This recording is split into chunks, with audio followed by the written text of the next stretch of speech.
Yes, so my name is Lisa McLaren. It's a real honour to share the stage with such amazing speakers today. I am originally a farm girl from the Wairarapa. I've been in Wellington. I've been in Wellington for 10 years, on and off with a bit of travel, mainly in a sort of Western university sphere. I'm currently doing my PhD through the Joint Centre for Disaster Research by day, and then by night I'm a climate activist, which is still not sitting too well with me. I don't know how, activism as a term is something that I've really kind of struggled with over the years, and I don't know if anyone in the audience can relate to that, if you've been sort of given a title that you didn't necessarily want or associate with very well. That is me. So it's been a bit of a journey personally, and it's through my work with Generation Zero over the last 3 years that I've really been able to step into that space and work out that activism is amazing, and it is through activism that stuff actually happens in this world. So hopefully, big green button? Yes. So I'm here to tell you the story about our Zero Carbon Act campaign. So Generation Zero, for those that don't know, is a youth climate group. It was started in 2011. It's been going since, working on things like urban transport and design, city spaces, how to make things adapted for climate change, basically, and trying to lower emissions, mainly in cities. As a group, we are predominantly urban-based, predominantly Pākehā, and mostly come through education systems, universities and polytechs, that sort of thing. So this is a story about how a slightly naive group got together in a cafe, actually Enigma, just on Courtney Place, about 2.5 years ago now. And we're thinking, okay, so we don't have a campaign running as a group at the moment. What are we going to do? And there was all sorts of ideas around public transport in Wellington and other things. And then someone was like, well, we've kind of been talking about a climate act for the last, couple of years, and other people have also been talking about it. Why don't we just write the thing? The politicians aren't doing it, so why don't we just do it ourselves? Very naive at the time, but that was the best thing, is because we didn't actually know what this was going to take, and so we said, why not? Why not us? And so this was our launch of our intention to draft, at that time, a climate change law. I don't even think we'd named it at that point. We were basing it off the UK's Climate Change Act. They ran a campaign over there through Friends of the Earth UK, and they said, the same thing. Government's not doing climate change action. We need climate change action. We're going to draft a law, so they have to. And so we copied them. And so this was our launch. So it was a small group of us in Wellington. We were pumped. We'd been to a hui. We had this plan in place. We knew exactly what we were doing.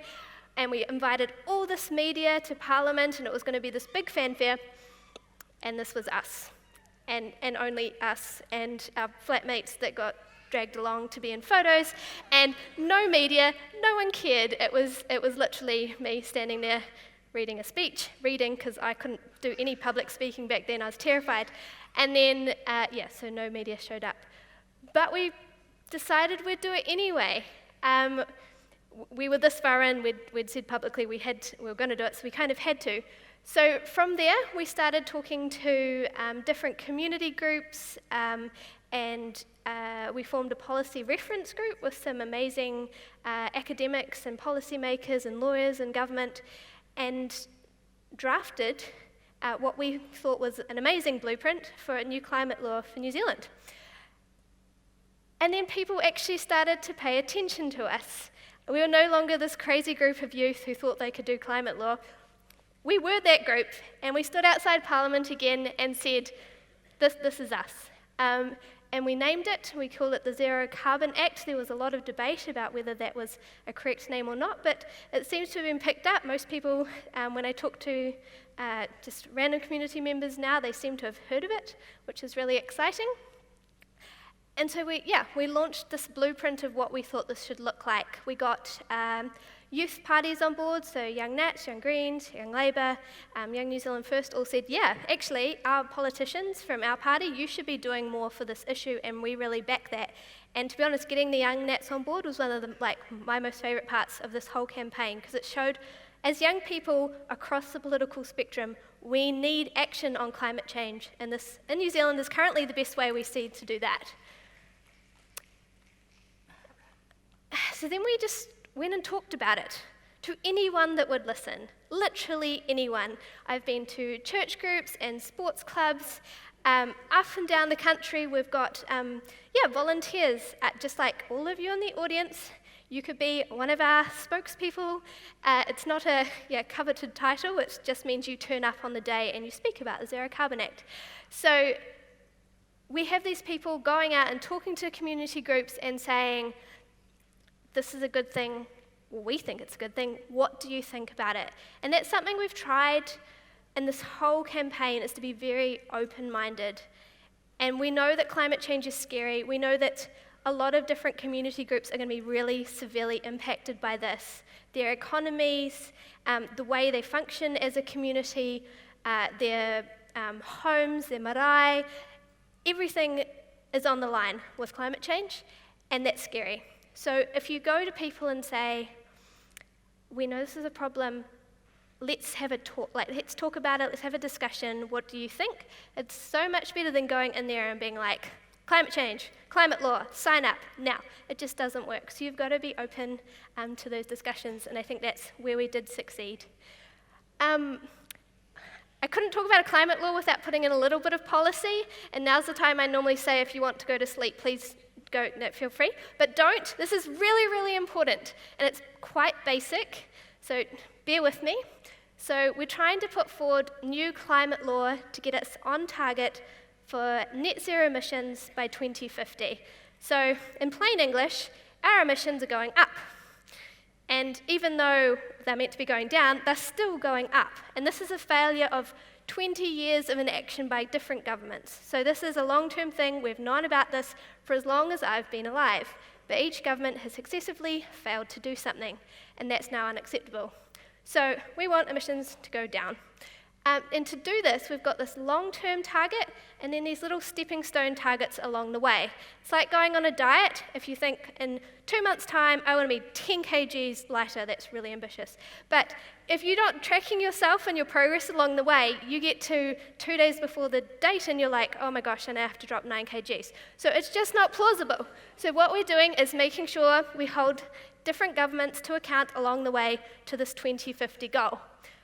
We also, well, I'm an activist, so I don't trust government. So what we want is an independent climate commission to oversee this process. We want to make sure that these governments, no matter what political stripe they are being held to account. And they have to reach these budgets. There's no other way. This is such an important issue that there's just no choice. Also, we need a plan. It might scare you. We don't currently have a climate change plan in this country.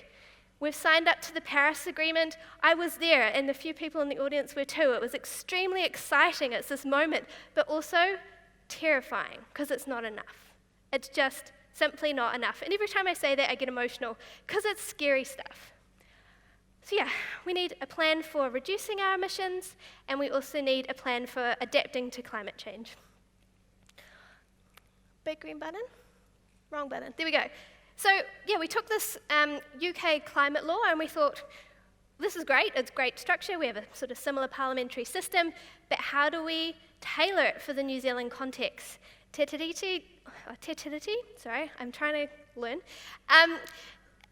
It's one thing that as a young, predominantly Pākehā, very Western-centric group working in a Kawanatanga space, we were really lost about how our proposed law was going to impact te tiriti and the sovereignty that obviously Māori people need, and decolonisation. So we're really trying to get our heads into this space. It is a journey. It is a journey for some of us that has been real sharp and lots of hard learnings, and I'm really proud of that we're trying to do that, but we're just not doing it enough. So if you want to work with us in that space, please do, because we're trying to enact a law that's going to change society in whole. So how does Te Tiriti work in with that, or how do we support that?